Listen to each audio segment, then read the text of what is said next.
Number 1. Leaving default controls on. Because the game is made with younger players and mobile in mind, the default controls are very restricted, so take the time to look through the settings menu and change few of them around, like prioritizing lowest HP Pokemon and selecting advanced controls. Number 2. Not learning the basics. The most basic thing you can learn in MOBAs is where your character should go. In Pokémon Unite there are 3 lanes: top, jungle and bot. Speedsters go in the jungle, attackers and defenders go top, while all-rounders and supports take the bottom. Of course, changes in lane can happen, but that's the most basic layout. Number 3. Ignoring team composition. An ideal team in MOBA games consists of one character from each role. While this won't be the case in lower elo, it's really important in higher ones, so you will have to learn to fill a role if it's missing from time to time, making sure there's no more than 2 of the same type.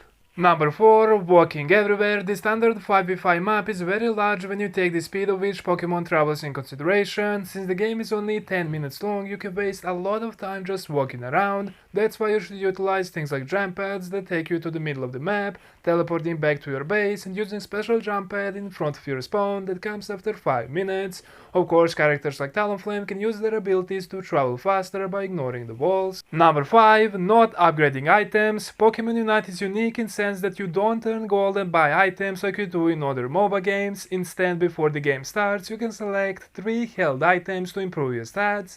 Make sure you select ones that fit your Pokémon and upgrade them if you plan to use that type more often. Number 6. Not learning the characters. Currently there are only 24 Pokemon, so it's important to start learning what each Pokemon does in order to effectively counter them during the game. By knowing what enemy can do, you can avoid traps they may be trying to set up and use them against them. Number 7. Not learning the timers. Learning the timers is very important when it comes to wild Pokemon. You can set up ganks when you know enemy will engage them. You can check the timers on Wiki. 9 minutes, crab spawns in the corners. 8:50, bee spawn in the lane. 8:45, 4 crabs spawn in the middle. Number 8. Not changing your settings. This doesn't only apply to controls, there are other important settings like FPS. There are different settings that affect it besides the quality of your device. Things like quality of the game, music and sound effects can play a big role to the overall FPS.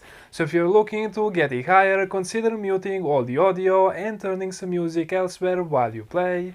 Number 9. Lack of battlefield awareness. Battlefield awareness is important in all PvP games. It's mind-blowing just how many players underutilize one of the most important parts to the screen, the minimap.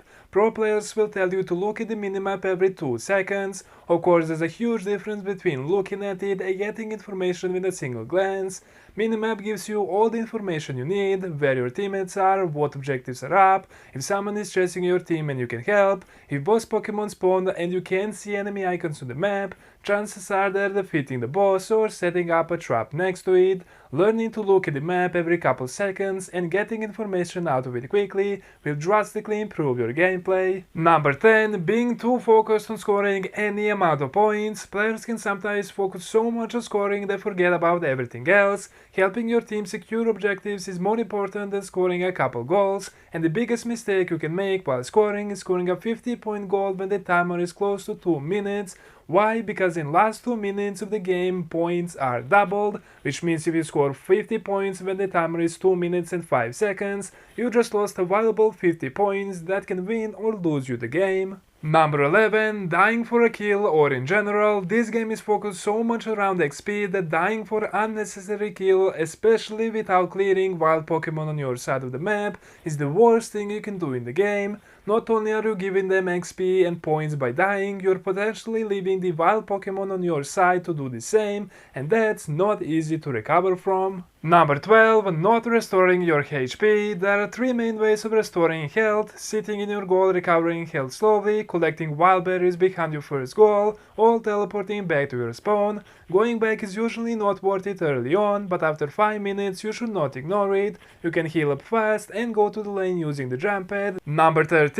Hoarding too many points. Sometimes it's okay to have maxed out points if there's no way to score them, but keep in mind that intentionally hoarded points are wasted and useless to your team. Not to mention, dying while hoarding 50 points and allowing enemy to score what they got from you can easily lose you the game. Number 14, Dreadnough is the single most important objective, not counting Zapdos. It gives your whole team a bonus level when taken down, making people that were behind catch up and making your carries even stronger. So what should you do when Dreadnough spawns at 7 minutes? Simple, if you're a jungler, head down bot. If you're a bot, stay alive and wait for your team. If you're top, make your way down to Dreadnough, it is that important. Team that takes multiple Dreadnoughs is 99% of the time a team that comes out on top. Number 15, being toxic. I know it's a MOBA game, you can't stop it, that's why I love that there's no chat option in the game. Coming from League of Legends where you meet the most toxic humans, you shouldn't and can be toxic towards a vast majority of Pokémon Unite players. Why? Because there are two types of players that play the game, MOBA and Pokémon players, which are completely new to the concept of a MOBA game. Now of course, even in Master Elo, you will encounter some people with a questionable IQ to say the least, but still you should try to get over toxicity and you'll see improvement in both your gameplay and rank. Number 16, leaving matches. I understand not everyone rage quits, your internet can go out, electricity can cut out, external sources don't matter, but if you're one of those people that leave the game because you died, your team didn't help, or most commonly because you lost the goal first, you need to stop. Not only because you're ruining the game for others, but mainly because the game is not over. You can lose all your goals and still win. Even if you're behind, you can still Dreadnough and Zapdos. Enemy might make a silly mistake, they might use their ultimate moves and not have them for the Zapdos fight, and you can take them that way. At very least, don't leave until Zapdos is down. Number 17, playing solo queue. Another disclaimer, this applies to Ultra and mainly Master tier. Yes, you can climb to Ultra and Master in solo queue, I know, cause that's what I did, but in order to get to the top, you have to find a team, because 9 out of 10 games you will be against a full pre-made team, and if your team is a bunch of solo queue players put together, guess who's gonna win? After you get to Master, or preferably while you're still in Ultra rank, try to find people to play with. Even if it's just one person, it's better than nothing. Number 18, not defending your goals late game. Even if you take Zapdos and score, immediately go back to defend. If someone in enemy team hits 50 points, they can score 100, so don't get too comfortable and go defend. Let someone sit in your base while you are on the jump pad ready to go. Pay attention to the map. If you see enemy panning bot, go fight them. After you clean them up, get spot, go back to the base and defend. If you have the lead, this is the best thing you can do. Number 19, taking your jungler's camps. If you ever played jungle and someone took one of your camps, you'll know what I'm talking about. Taking your jungler's camp early on is one of the worst things you can do. Full clear gives your jungler level 5 and an upgraded move. If a laner takes one of the camps, they're still gonna be level 4, eliminating a level from the jungler, their upgraded move, and removing a possibility of a successful gank that leads to more XP and scored points. So don't be that guy. That one crab you steal makes a huge difference. Number 20, trying to 1v2 a lane. This is not League where you have one person playing top. Don't push people away from the lane, it's supposed to be a 2v2. If for some reason you are left alone in the lane, it's important you don't try to make plays, but instead defend and take the Pokemon that are close to your goal. Early on, even if there are two of them, by standing in your goal you'll be perfectly safe while denying their attempts at scoring.